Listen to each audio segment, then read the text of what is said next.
Hello and welcome back to Survey of Biology for our fourth and final installment for respiration.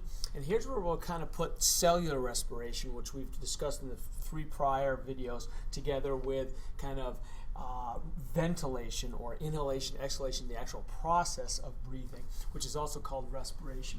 So when we talk about respiration here, we're looking at pulmonary or lung action. And what's going on is we need to be able to supply the body with O2 and remove CO2.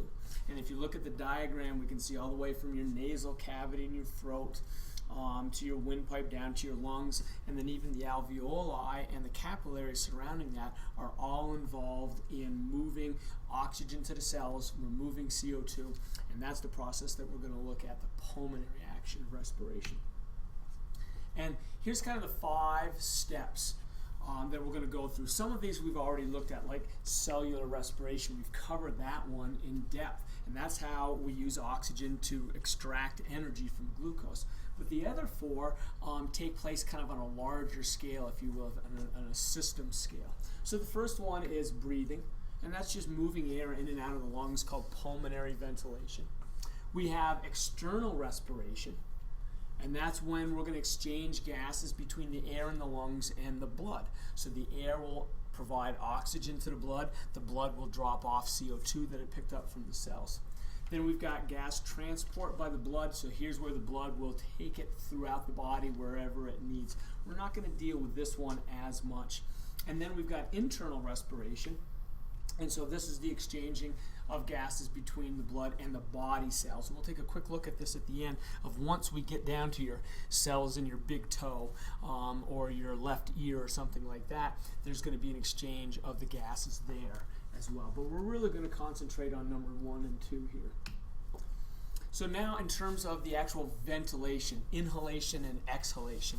And if you look at this diagram on the left, inhalation is actually when your muscles contract. So if you feel right now, right below your rib cage, there is a thin layer, you can't feel it, but it's right there, right here, called the diaphragm.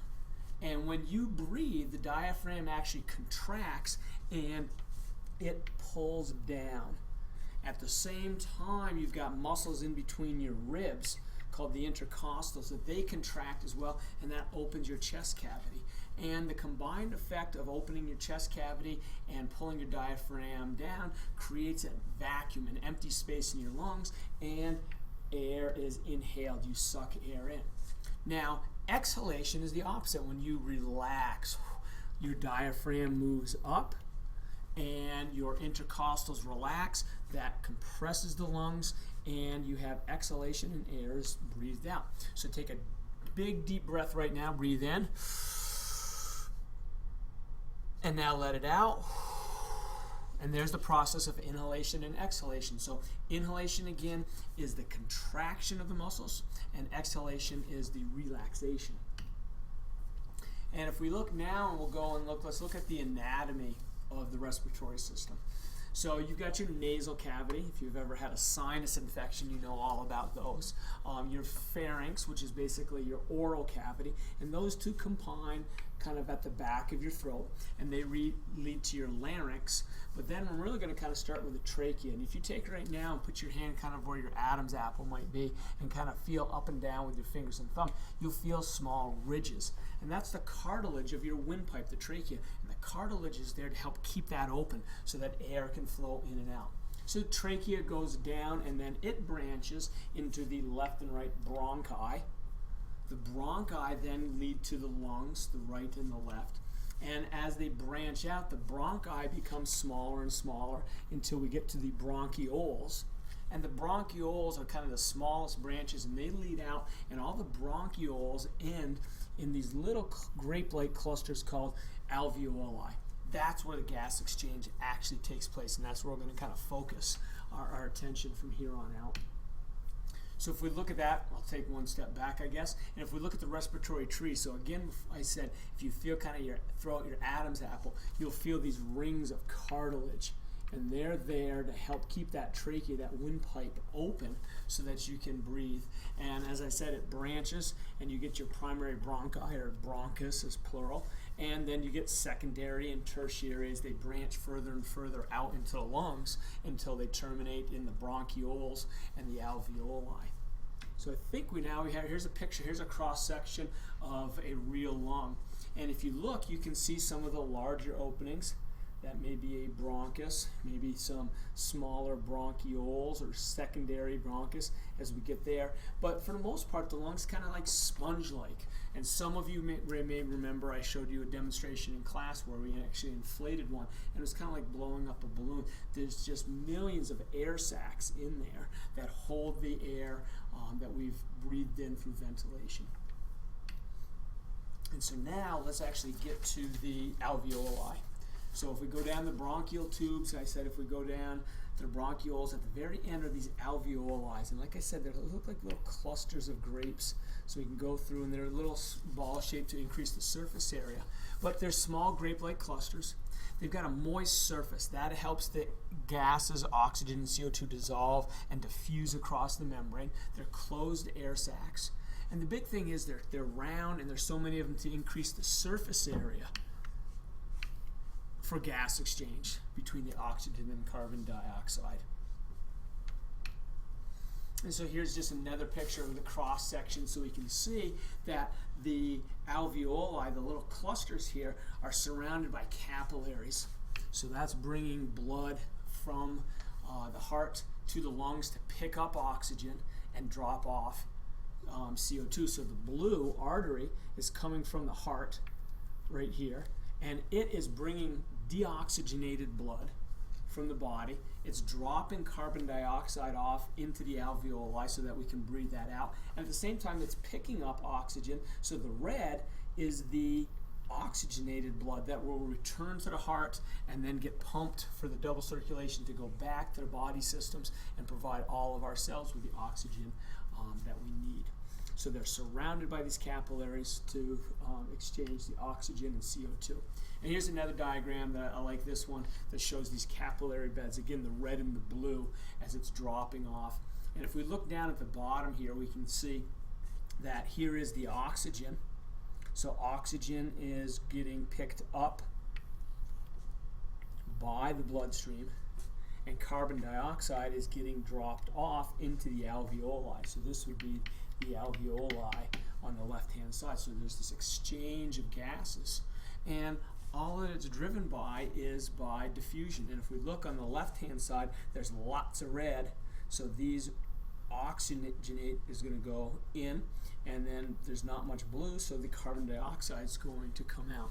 So again, the whole process is driven by the simple diffusion of oxygen and carbon dioxide from areas of high concentration to areas of low concentration. And here's just two diagrams that illustrate that again. And because of the diffusion, because of the concentrations, not all of the O2 and CO2 are exchanged, okay? The concentration differences will limit how much O2 and CO2 diffuse across. But in general, here's our alveoli right here. The air we breathe comes in. It's got a high concentration of O2, so it will diffuse into the bloodstream. It's got a relatively low concentration of CO2, so CO2 from the blood will diffuse into the alveoli, and that's what we breathe out. And over in the lower right hand, we'll see the same thing. And again, see right here, not all of the O2 from the lungs will diffuse into the blood, and not all of the CO2 from the body cells or from the blood will diffuse into the alveoli. It's going to be limited by the concentration differences as we go through. And so as I said before, we've kind of primarily concentrated on what happens in the lungs. So how do we get the oxygen into the bloodstream? And that's what's happening here on the left-hand side at the alveoli. So you can see CO2 and to some extent the water vapor that was produced from respiration. They are unloaded into the alveoli and we breathe them out. Oxygen is picked up into the bloodstream, and I'm going to use red for that. So here's our red blood cells. And so they're highly oxygenated now, and they flow to all parts of the body. And once they reach a body cell that's in contact with a capillary, the oxygen is going to diffuse out of the bloodstream into the cell, and then the CO2 and the H2O are going to be dropped off, and then the whole process, that blood will return, and the whole process repeats itself back through the capillary beds and the lung, the pulmonary system for the humans. And that's basically what happens in the ventilation part of respiration. And I think we'll leave it with a final slide. Here's a picture of the alveoli from different types of disorders. If you look at the middle one, there's a nice healthy alveoli. And if you look to the left, here's what happens in pneumonia.